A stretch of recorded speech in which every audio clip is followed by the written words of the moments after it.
नमस्कार विद्यार्थी मित्रांनो, आज आपण टी-ई-टीसाठी उपयुक्त असे मानसशास्त्र या विषयावर काही शॉर्ट इन्फॉर्मेशन अभ्यासणार आहोत. तर चला विद्यार्थी मित्रांनो, बघूया इन्फॉर्मेशन.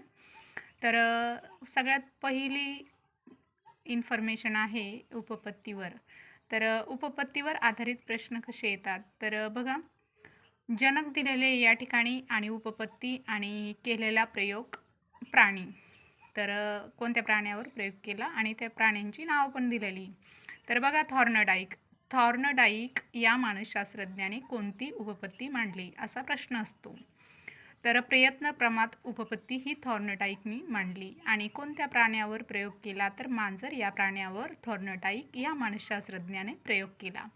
पेहोलॉव या शास्त्रज्ञाने कोणती उपपत्ती मांडली असा प्रश्न विचारला जातो. किंवा अभिजात अभिसंधान ही उपपत्ती कोणाची असा पण प्रश्न विचारला जातो. तर पेहोलॉव या मानसशास्त्रज्ञाची अभिजात अभिसंधान ही उपपत्ती आहे. आणि कोणत्या प्राण्यावर प्रयोग केला तर कुत्रा या प्राण्यावर प्रयोग केला.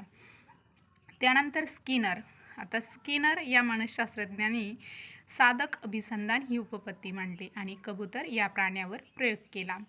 कोहलर व कोफ्का या मानसशास्त्रज्ञाने मर्मदृष्टीमूलक ही उपपत्ती मांडली आणि चिंपांझी या माकडावर प्रयोग केला. आणि त्या माकडाचं नाव काय होतं तर सुलतान असं त्या माकडाचं नाव होतं.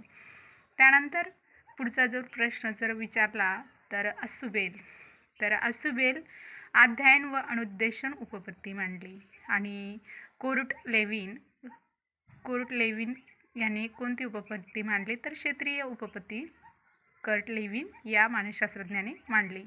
त्यानंतर डॉक्टर ब्लूम यांनी प्रभुत्व संपादन उपपत्ती मांडली.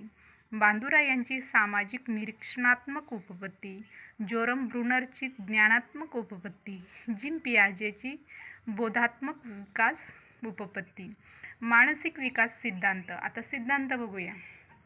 तर बघा, या ठिकाणी मानसिक विकास सिद्धांत पियाजे या मानसशास्त्रज्ञाने मांडला. समान अंश उपपत्ती थॉर्नडाईक यांनी मांडली. सामान्यीकरण उपपत्ती जड सी.एच. या मानसशास्त्रज्ञाने मांडली. त्यानंतर सिद्धांत बघूया.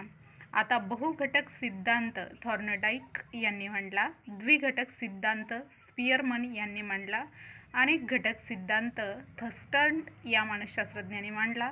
नैतिक विकास सिद्धांत कोहलबर्ग या मानसशास्त्रज्ञाने मांडला. आणि ध्येयनिष्ठ उपपत्ती बॅगले या मानसशास्त्रज्ञाची आहे.